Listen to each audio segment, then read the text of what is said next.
grab a shirt and some coffee. That's a good idea. While you wait, I'm going to reset the clock, by the way. While you wait for your speed to turn on.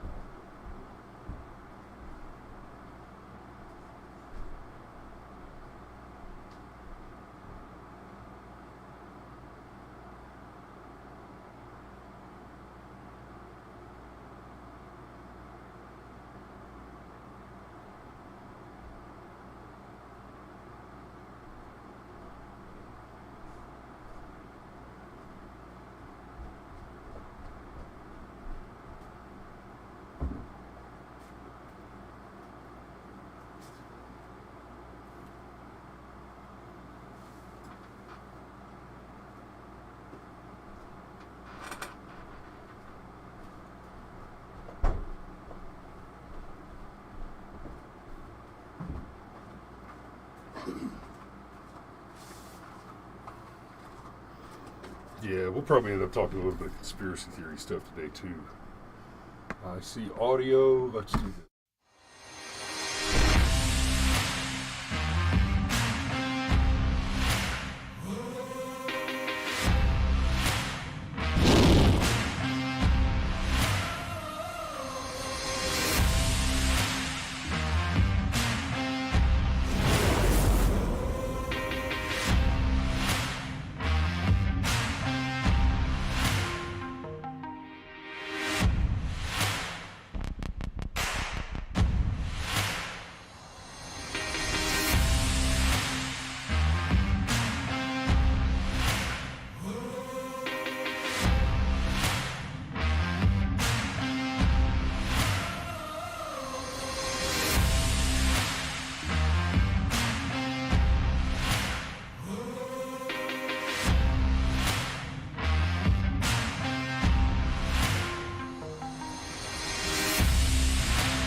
So, hey, Steve's right. Don't forget. Sean's right. Don't forget, folks. Like, share, and sub. That's right. Absolutely. And you know, we actually hit a milestone just recently, and it was funny. Most of it came off of that Tim Pool show that we did a couple weeks ago. The last time Tim Pool's most recent swatting. I went live like as soon as they had to evacuate the studio. I went live and did about 30 minutes where I just talked about the swattings and what a swatting is, what it means that it keeps happening. And attacks like that have been swattings and DDoS attacks, directed denial of service attacks, stuff like that.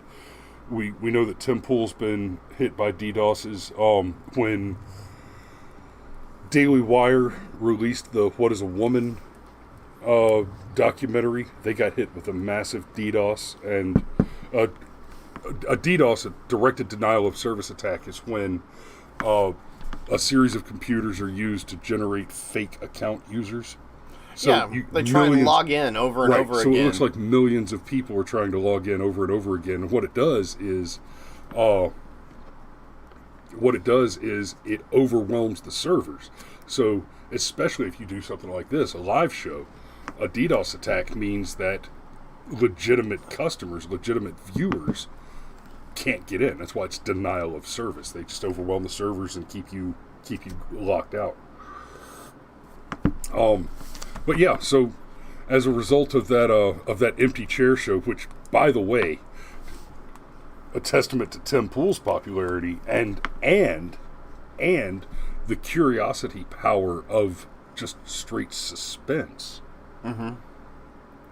40,000 people watched live for 3 hours, an empty studio, waiting to see what would happen, waiting to see when they would come back in, if they were going to come back in and tell us what happened, waiting to come till they came back in, or if the police would walk through the room, and they did. The police walked through the room once at about 2.5 hours in. And that's not what we're talking about this morning, but... Yeah, I was about to say, we're bring it back around, buddy. Bring it back. The like, share, and subscribe, yeah, so, especially at the beginning of the show, guys, I want you guys several of you watch almost every day, pretty consistently, pretty reliably, and we love you for it. That's more than CNN. Well played. Yeah. Here, let's say good morning to some Amusingly, folks. I don't think it's more people than CNN employs. How that math works, that's beyond me. Yep. All right. But yeah, right here at the beginning of the show is when it is most useful and most helpful to hit that share button. Sharing will help us grow. Sharing will help us bring you more content. More and better and more complex content. So, go ahead and hit that share button and put it everywhere. Yeah. Yeah, if you share enough, we can quit our jobs and just do this. Sort of.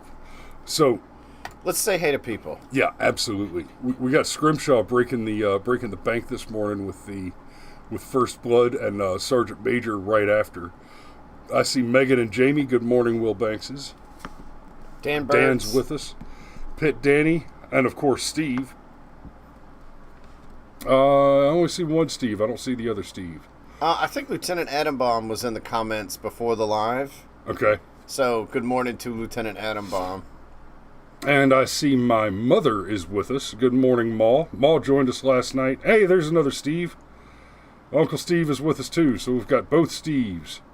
On Broadway, if more on stage than audience shut down the show. Yes. Hey, from the Space Coast, Florida, there's Lieutenant Atombaum. Hooah. So, it's... Ma's joining us this morning, so just real quick, I want to brag a little bit. My eldest, Vera, my 12-year-old, took her standardized testing stuff that we have to do for the state every couple of years as homeschoolers. And Penelope, my second daughter, will be taking it today. I have high expectations, but my little Miss Vera, who should be finishing the 6th grade, scored, except for one minor category that she's going to be writing essays for a little while to get over it, to shore up that language production category. She's 10.4, basically sophomore / junior in high school for her scoring level. And if you met Vera, you wouldn't be proud. surprised that she scores as a high schooler, though. She is intelligent and nerdy and wonderful. And well, let's be frank, she's a smartass. Yes, yes. Which is a result of being intelligent and nerdy. So this morning we're going to talk Wednesday. about. It's Woke Wednesday, and we're going to talk about part of what the woke is, because I don't want you ever to forget that what wokeness really is, what political correctness really is it's the intellectual, the moral, and the social equivalent of biological warfare. It is a contagion that is injected into the mind. Right? I like to think of it as the lie about the cave. And I said, well, you weren't here. And I think one of the things that I said is I'm beginning to realize that you never really exit the cave. You just go up to the next level and up to the next level. Being woke is the lie that, no, you've exited all the caves forever. You have ascended and you are morally superior. And because you are morally superior, well, you can look down on people like you and I, stupid racist bigots. It reminds me of the governor of New York when somebody was like, well, where are your stats to back that up to say that legal gun owners are the ones committing the crimes? And she said, I don't need statistics. I have a responsibility to protect the citizens of New York. Right. And I've got 100 years, and I've got 100 years of precedent. That is woke mentality to a T. I don't need evidence. I have my feels, and I'm doing the right thing, damn it. And, you know, that's amazing coming from somebody who has also made arguments for Roe v. Wade. 100 years of rules on the books. You know, until Roe v. Wade was decided by all men, by the way, in a fit of grotesque judicial activism, we had almost 200 years of abortion being all but banned in almost all states in this country. So, I don't need data about... I don't need to say when a human life begins. How's about I've got 200 years of fuck you, we don't kill babies in this country. How's that, Mayor? Yeah. So, it's a mind virus. Steve says it's the definition of tyranny. Well, yes. One of the reasons why villains that think they're doing the right thing or think their actions are justified are so compelling on screen is because those are the really scary ones. Your Bond villains that twirl their mustache and say, yes, Mr. Bond, I will crash the world economy. I mean, those are fun, but they're not believable. Schwab. Did I just transition us? You know... Don't dead name me. So, Klaus Schwab is in fact a Bond villain. But let's talk about the Washington Post for a minute. No, I don't want your... Stay informed with the Washington Post. Yeah, that's... Stay clean by not wiping your ass. How to rent everything this summer. You will own nothing, and you will be happy. You will like it. Talk to almost any millennial who is traveling this summer, and you will hear them refer to the Airbnb of something. For every need once dominated by a corporate name, there are now sharing-based apps hawking rental cars, camping sites, RVs, swimming pools, and more. Like an Airbnb, there are inherent risks when you rely on private owners advertising their services on a third-party platform, and the reality of every excursion will vary. Still, the glut of options represents cheaper alternatives at a time when prices for gas, flights, and other travel essentials are shooting up. So, there's a lot of room here for somebody like me to take advantage of this kind of renting mentality, this kind of renting market. Because often for a film production, I need a thing that I'm just not going to buy. Like I need a house for 4 weeks, not forever. Right, or just a weekend. I need a boat to shoot one scene. Right. Right. Stuff like that. This great for guys like us. But this is part of this mentality of renting everything. I own a lot of DVDs. Yeah, and I used to own a lot of VHS. And the DVDs take up so much less space. My dad had, like, these tubs just full of VHS tapes. And he would get the tapes, like, you know, when Blockbuster, they'd have, like, the wall. Boy, and if you're younger than about 35, you don't know about this at all. But on Friday night, Blockbuster used to have the newest movie that finally had come out on tape, because they came out on tape. And they had the wall of guaranteed in-stock rental or it's free. Right? And you'd rent your tape.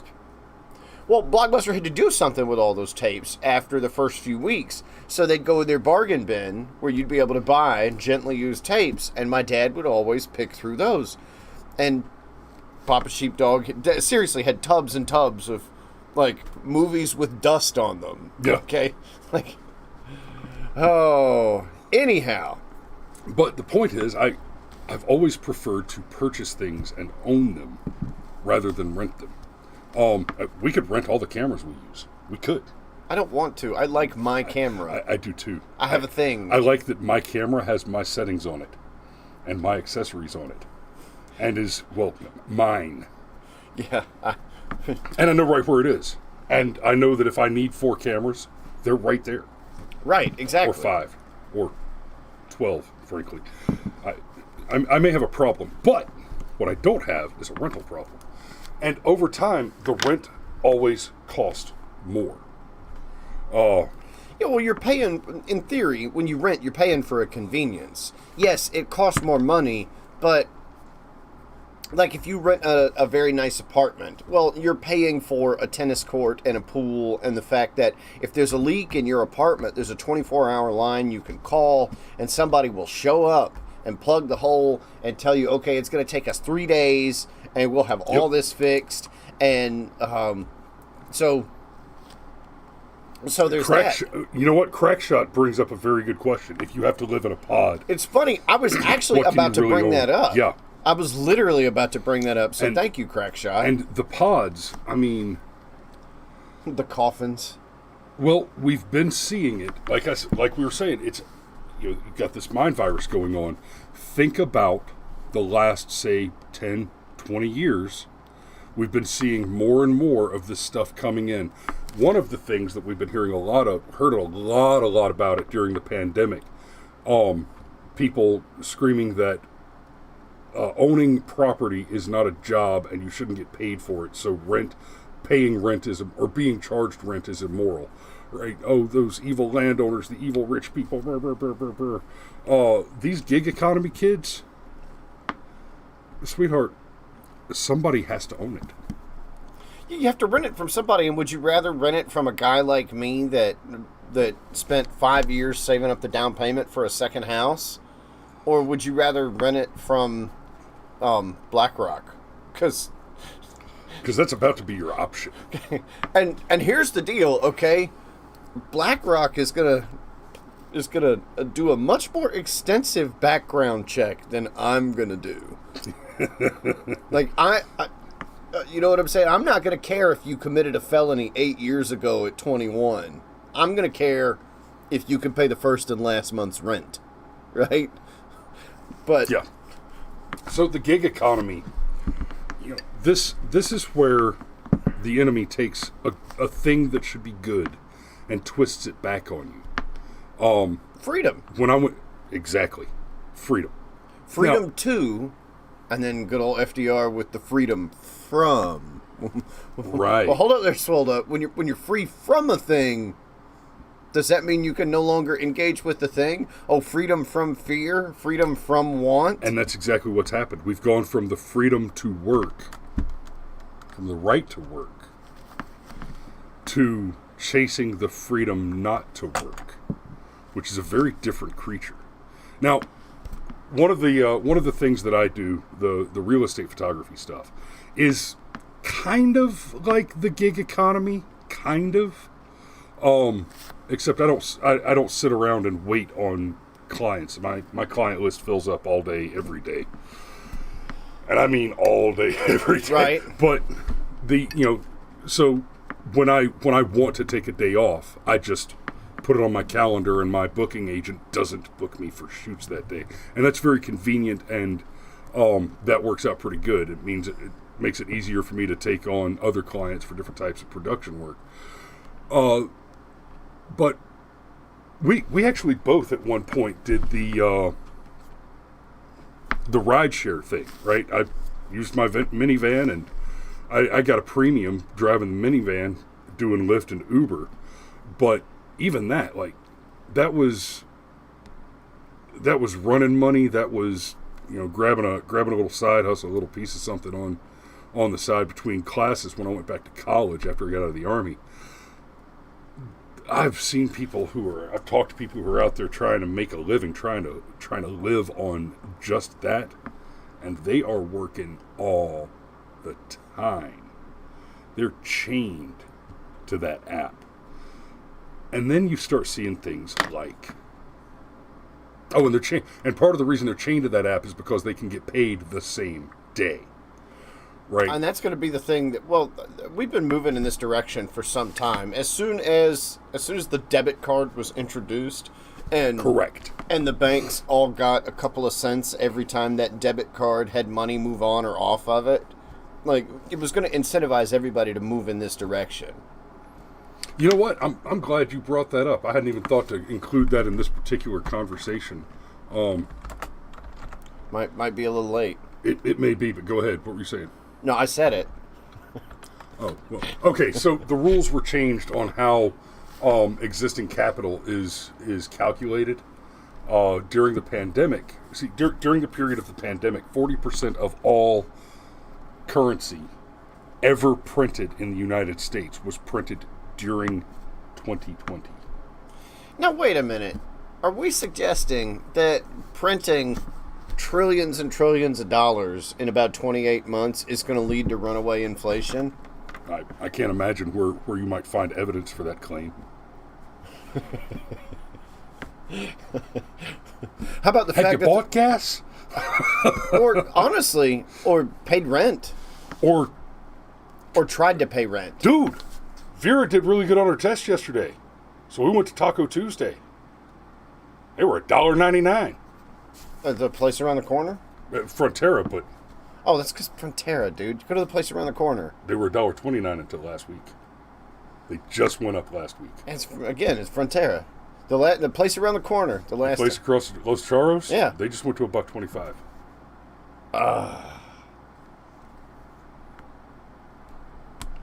That's sad. That is sad. Steve says, truly debating on moving so far out of cell phone range that we'll need a ham radio to communicate. You know, funny story, Steve, I was talking to one of my clients that I was shooting a house for the other day about ham radio stuff, and I may be starting to get that bug. I just kind of want to play with one. Oh, yeah, absolutely. Absolutely.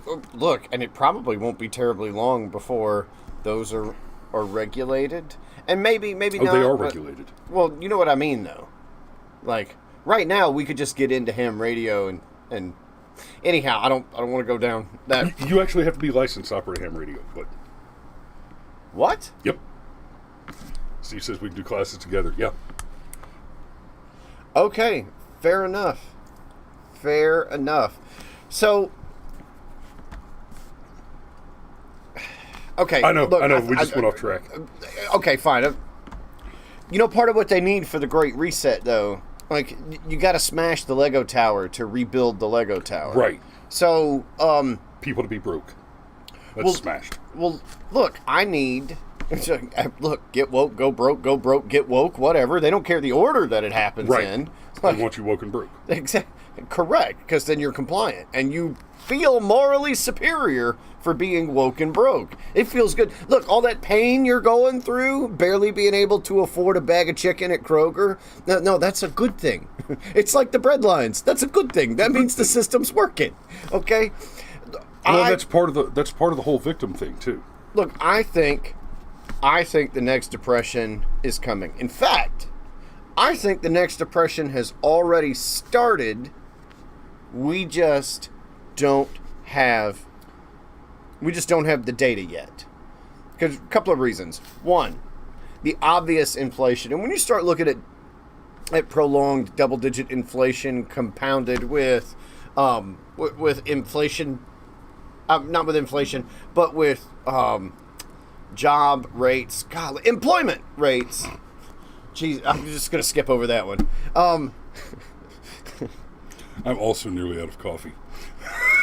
Okay, but not only that, you got the stock market going all over the place, and it's all on artificial money. And then the funny thing happened. Bitcoin is crashing. Now, I say crashing, it's still worth like 18,000, 19,000 per, okay? So crashing, being what it's worth. But apparently, and this is something I only learned in the past few days, and this is when it all really started to click for me. Look, it's one thing when we have certain shortages. It starts to get spooky when those shortages are on things like formula and tampons. It's the Democrats taking great care of you ladies. Woohoo, feminism, keep voting blue. I'm sure that'll work out for you. But as it turns out, there are a lot of crypto investors. Some 20-something% of them are in debt to invest in crypto. And there's a reason why we passed the Glass-Steagall Act after 1929. Going into debt and over-leveraging your company and being allowed to bet against yourself was bad, okay? You had to pick a lane. Super short version is the Glass-Steagall Act. You had to pick a lane and stay in that lane. Period, end of sentence. Okay, if you wanted to bet on the market going down, you could, and if you wanted to bet on the market going up, you could. But what you could not do was bet on the market doing both things at the same time. And you most especially were discouraged from going into debt to buy into the market to play that game. Because as long as the market keeps going up and up and up and up and up, and I don't know, maybe the feds do this thing where they artificially keep interest rates low so that buying the debt is actually cheaper than saving the money. Well, you're fine. Everybody keeps making more money. Except that's not how anything works. Everything has an outer limit. Everything. It has to temporarily retract, even if eventually it continues to grow later. So, the crashing of Bitcoin, the bizarre nature of the housing market where somehow we've got both a demand and a supply problem at the same time, which shouldn't exist. Okay? And then you've got the evil corporations buying everything up. Look, I believe that that we're right here. This is the beginning of the Depression, because the modern economy, so say the Wizards are smart, moves in 80-year cycles. Right. Okay. Well, if you look at the stock market crash of 1929, which, by the way, the stock market crash of 1989 was the loss of a few hundred points. Which wouldn't even be a blip now. But whatever, okay? Go forward 80 years, it's 2009.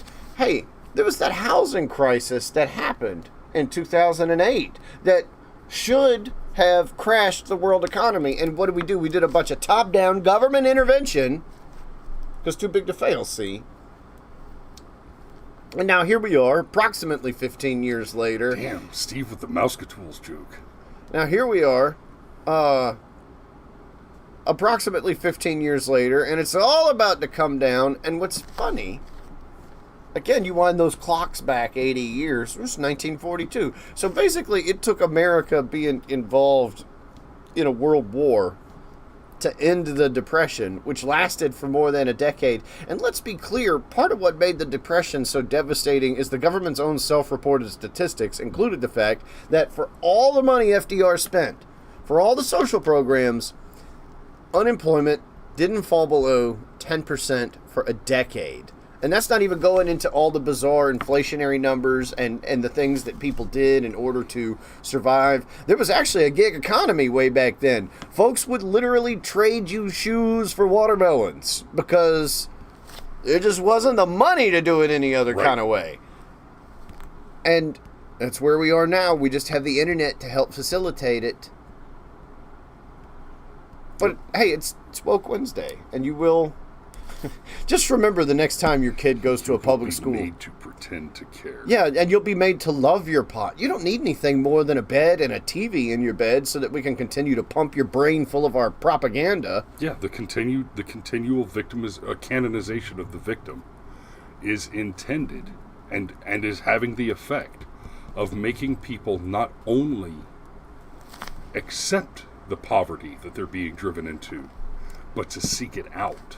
To enjoy it. And hey, I bet they're literally converting dollars to victim points. Hey, and you know what? I mean this sincerely, I bet the beds in those pods are comfortable.